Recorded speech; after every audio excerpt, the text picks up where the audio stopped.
Hi everyone, once again, great to be with you all for another Zohar reading.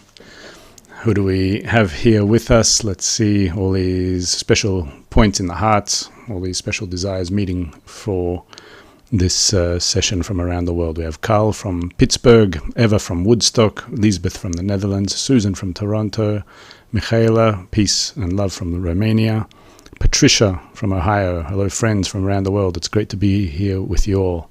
Jocelyn from Ontario, Monica from the UK, Sylvie, good evening and shalom from the Netherlands, Sonia from Oslo in Norway, Anima, hello all, Akai from Peru, Albert from Germany, Patricia, Akai, Zvondo, sending love from Macedonia, and I'm sure there's many more of you out there. Just reminding about this big world group that's connecting all around the world each time we read the Zohar and that we meet and draw the lights. Let's go, and we know that the Zohar is commentary to the Torah, the Pentateuch. So let's go listen to a few words by Kabbalist Dr. Michael Laitman, just speaking about what it means to read these words of Torah, these words that we read, the Kabbalistic words that we read now in the Zohar, and then we'll get into it. And then it says in the Zohar something completely different. It says, in the beginning, God created God to elicitated 13 words to surround the assembly of Israel and to keep her. The heaven and the earth was empty and chaotic, and the darkness over the face of the abyss, and the Spirit, as if, what's the connection between all these words? The thing is that when you start reading the Torah, you start understanding that in it, in a very truthful manner, are decoded all of the relations between us and the relations between us and the Creator. This is actually the only thing that the Torah talks about. Okay, so without further ado, let's get into our reading. We're going to continue from the introduction of the Book of Zohar, the section The Rose, and within that, the section The Flower Buds. I'm just reminding that if you go to the Kabbalah.info, the Zohar section, study the Zohar, then you'll be able to find it in there. You'll find the word file for introduction of the Zohar, the Rose. And we're going to continue where we left off last time at where it's written, and at that time, the time for pruning has arrived. So you can do a search for that if you're using the document. Again, where it writes, at that time of pruning, at that time, the time for pruning has arrived. And at that time, the time for pruning has arrived, a time to cut off the wicked from the world. When the wicked multiply in the world, there is much gripping to the klipot and the sitra achra because of them, as was at the time of the generation of the flood, for which the whole universe was wiped out. At that time, the people in the world have no other hope but through the disclosure of the upper mochin dehaya. And why were they saved? It is because the flower buds appeared. Why were the people of the world saved from extinction, as it happened at the time of the flood? It is because the flower buds appeared on the earth. This is so because disclosure of mochin dechaya removes the klipot from the land, malchut, and they can no longer grip to it. As it is written, and I will look upon it to remember the everlasting covenant. It was said, but if they were not already seen, they would not remain in the world. First, the Nukva is built with the two great lights, and she has an equal level with Ziranpin. However, she stands at the back of Ziranpin, which is why the moon complained that two kings cannot use the same crown. For this reason, these mochin are regarded as mochin de'achor, posterior mochin. They are called mochin devak de nukva, which are mochin of her katnut from the beginning of her formation. And at that time, Zon is regarded as a small panim, a small face. And they are called children, youths, and youngsters. However, once she is completed with these mochin, she returns to upper Abba Ve'ima for a second ibur. And then she is built as a great structure, with mochin of panim bepanim, face to face, with zeranpin. And then they are called big panim.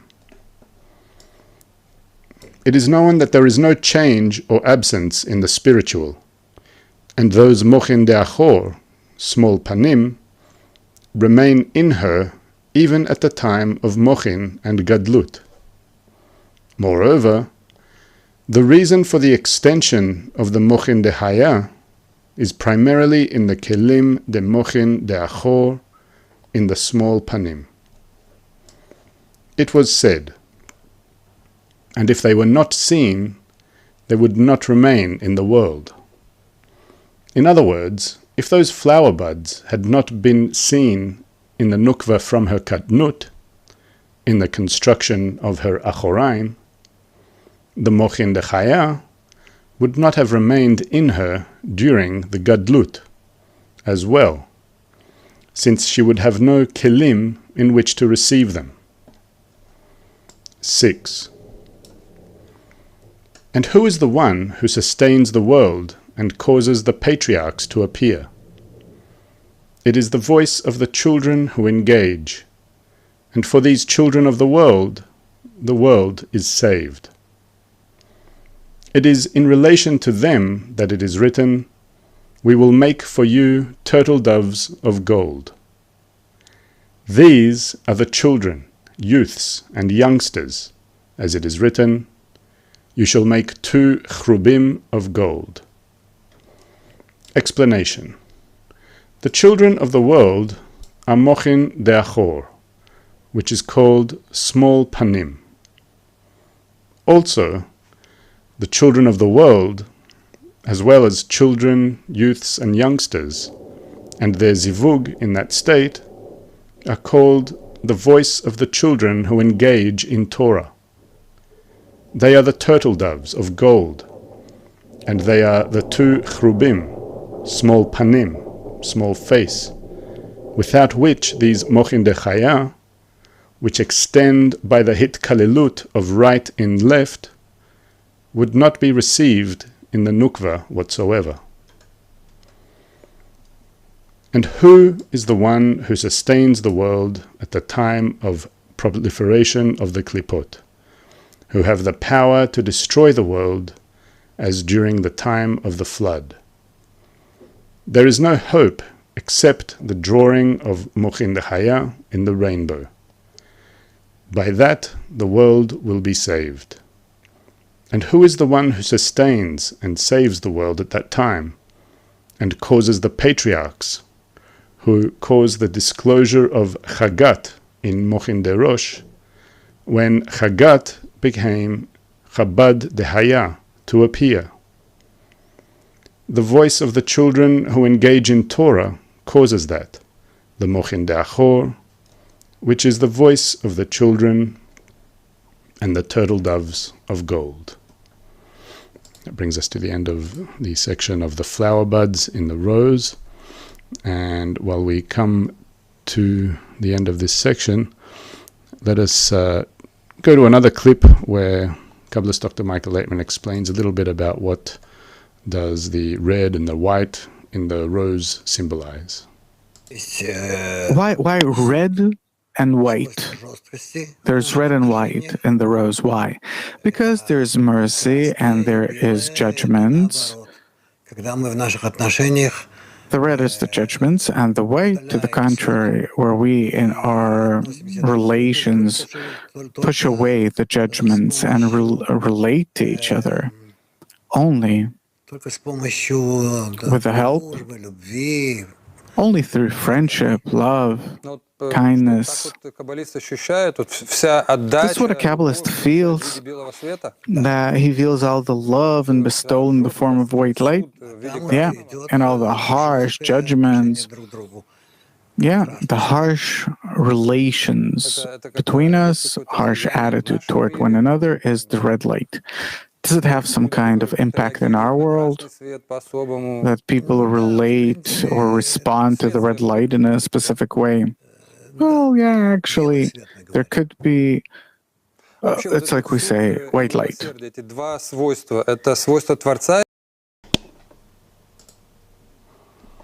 Okay, everyone, so we're going to go and open up now BeShalach. So if you're in Kabbalah.info and you head over to the section, the Zohar, and study the Zohar, you can go down and open up this document here, BeShalach, when Pharaoh sent. It's the portion of this week, and we're simply going to continue reading this portion here.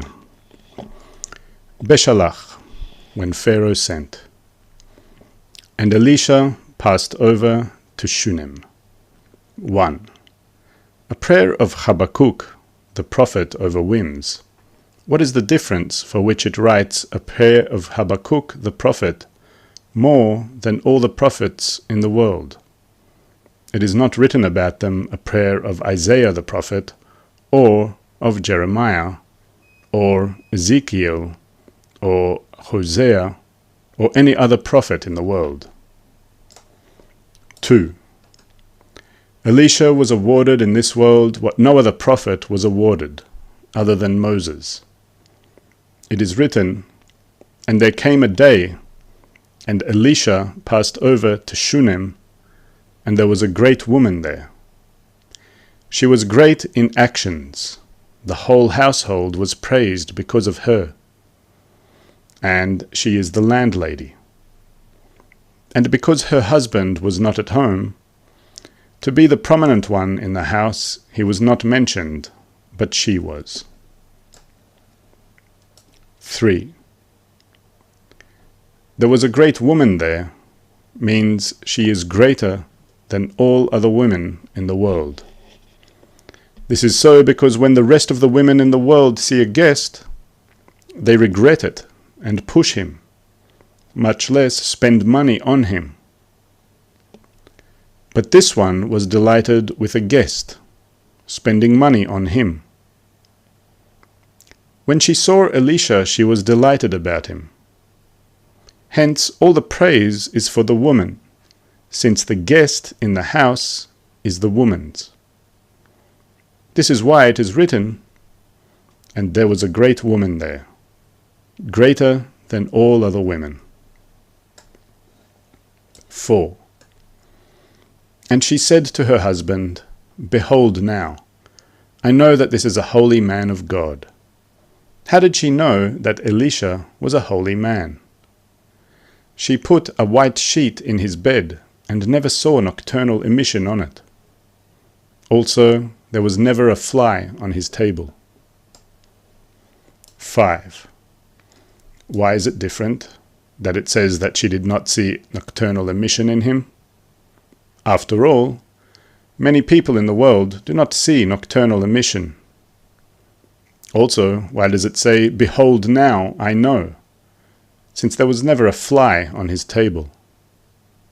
After all those who saw him eating at his table knew like her. 6. Yet, behold now, I know, means she knew and no other, since she would fix his bed when he laid in it at night, and when he rose in the morning. And what was said, that she put a white sheet on his bed, so it was, and by that she knew, since usually, when one rises in the morning, the sheet he slept in has a foul smell. But while she lifted the sheet from the bed of this one, it would emit such fragrances as in the Garden of Eden. She said, If he were not holy and his master's holiness were not on him, a holy scent would not come up from the sheet. 7. For this reason, he should retire from the house, since one cannot be so careful in the house. However, she said, "Let us make a small attic for him, and put there a bed, a table, a chair, and a lamp, which are the correction of the assembly of Israel, Malchut, who is called an attic." As it is written, and Hezekiah turned his face to the wall. 8. A bed, a table, a chair, and a lamp. The order of the writing is not as the order of the use, since a chair is required first, then a table, then a lamp, and then a bed. Why did she say bed first?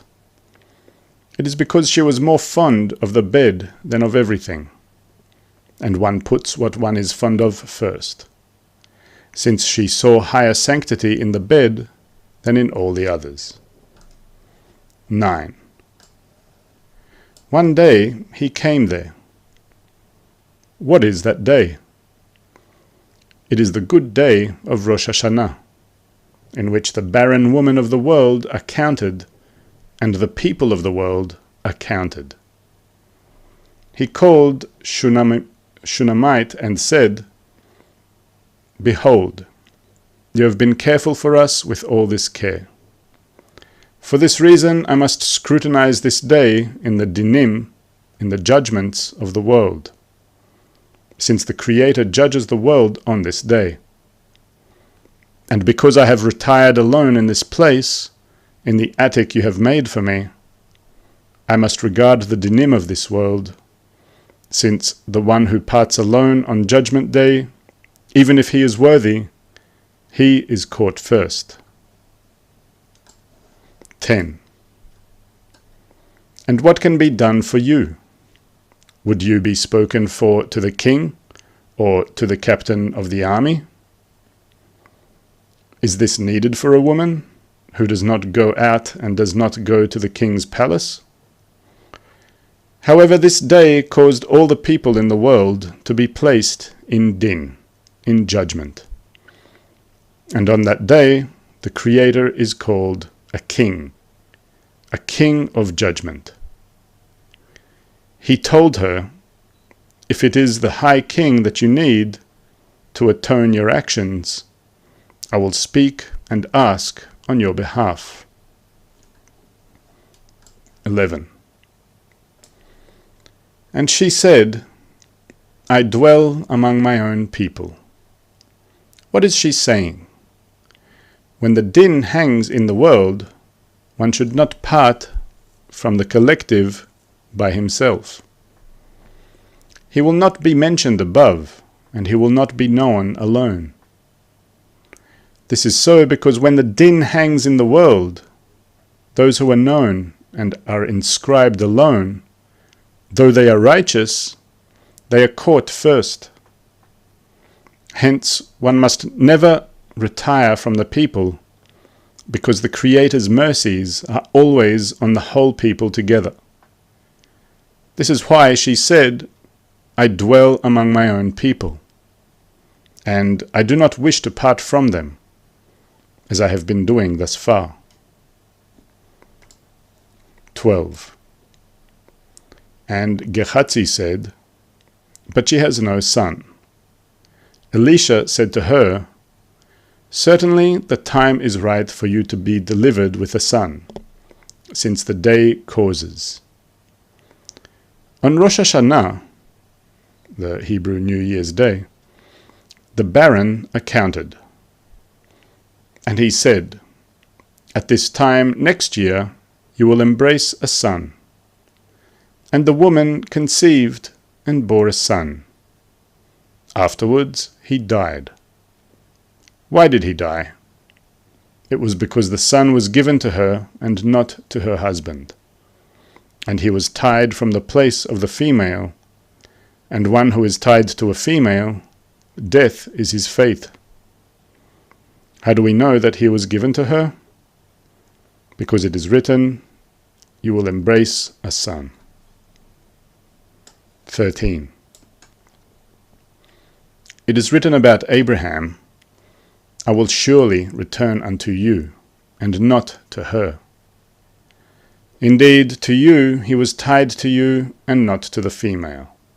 Since one who comes from the side of the female, death catches up with him.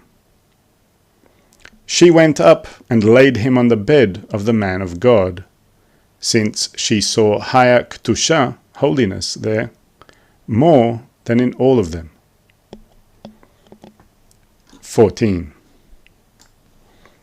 And said unto her, Are you well? Is your man well? This means that she was the lady of the house, since he greeted her before he greeted her husband. Moreover, she followed him, the prophet, and not her husband. And Gehazi came near to push her. 15.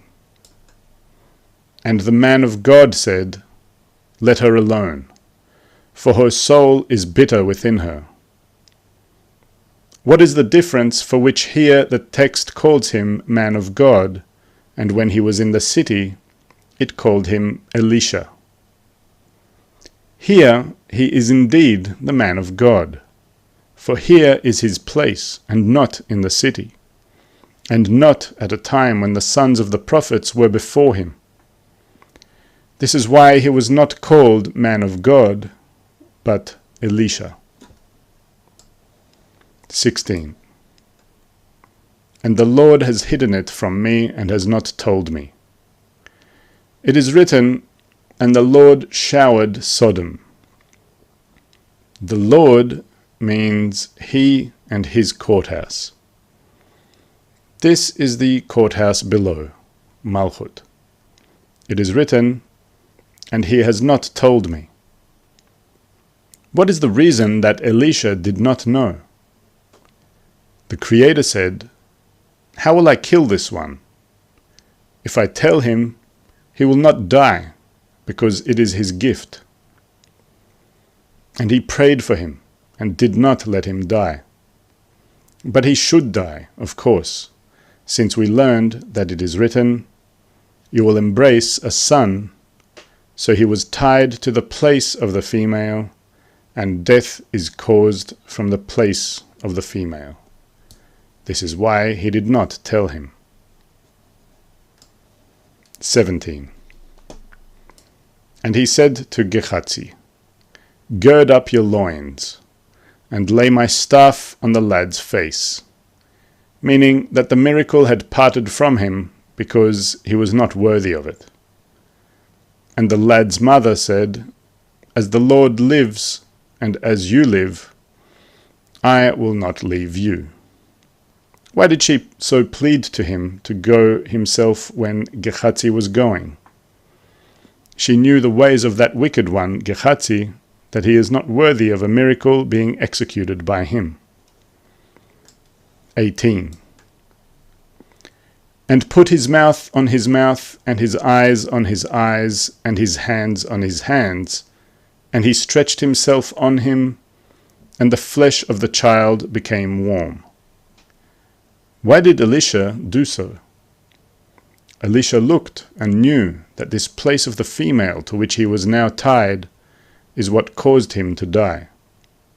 Hence, he put his mouth on his mouth, and his eyes on his eyes, to tie him to another place, a high one, the place of the male, where there is life. 19. But he could not uproot him from the place of the female, to which he was tied from the beginning, until he evoked another spirit from above, and was tied to that high place, and brought his soul back to him. Had he not done so, he would never have been revived. And the lad sneezed 7 times. It did not amount to more than 7, which correspond to the 70 years of his life, as it is written, The days of our years in them are 70. 20. This is Habakkuk the prophet, of whom it is written, you will embrace a son. Habakkuk is from the word chibuk, embrace. Thus, he should have been called Havuk, embraced. Why is he called Habakkuk, which means two embraces?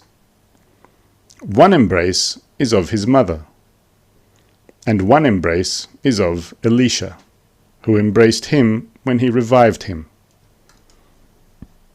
Another interpretation, he had two embraces, from the side of his mother and from the side of the prophet. One embrace from the place on which he was initially dependent, the place of the female, and another embrace which elevated him to the upper degrees, to the place of the male. Those two embraces are included in the embrace of his mother and the embrace of the prophet. This is why he was called Habakkuk, which means two chibukim, two embraces. 21. A prayer of Habakkuk, the prophet, over whims. What is the prayer that he says here? It is the place to which he was tied in the beginning from his mother's side. It is the prayer of the hand, the nukva, the zeranpin. For whims means that on that day to which he was tied, the whims of the world were hung before the Creator. It was the beginning of the year, and the gvura, the nukva, was governing. This is why that prayer, the nukva, was to him. We'll stop there and just quickly say hello to everyone connected now and who's been connected since we left off before. I think we're around here. So we have also Pia, love from Germany. Good to see you here, Pia. Haruki Magic, hello brothers and sisters. Grigori from Romania. Francine, Idea Hearts from Portland, Oregon. Lilia, the Zohar reveals us the universal truth. Clara sends her love. Mary, hugs from Mary in Sackett's Harbor in New York. Steve, hello from Michigan. Crystal, oceans of love from Sydney, Australia. CP from Boston. Tolik from Brooklyn. Clara, Sana, Patricia, thank you. This was very powerful, a huge blessing, much gratitude. And Pawuk, hello from Kiev. And yeah, more love being sent from many of you here. Also on Facebook, we have Hulda from Brazil. Nice to see you here, Hulda. And David from Florida. Okay, it's been great being with you, friends. Once again, great having the opportunity to attract the surrounding light through this amazing text written at the very highest of degrees. And we'll leave with another short clip of Kabbalist Dr. Michael Laitman. As we see, there's many words and terms here that we encounter that mightn't be so clear. Something that we encountered repeatedly today in both texts was the concept of judgment and mercy. Let's see what Kabbalist Dr. Michael Laitman has to say to this, and then we'll head out from there. See you later, everyone. Judgment and mercy, are these the qualities of the Creator or of man? These are the qualities of man, with the help of which we awaken these two qualities from the Creator, in the Creator toward us. The way we relate to each other, that's how the Creator relates to us.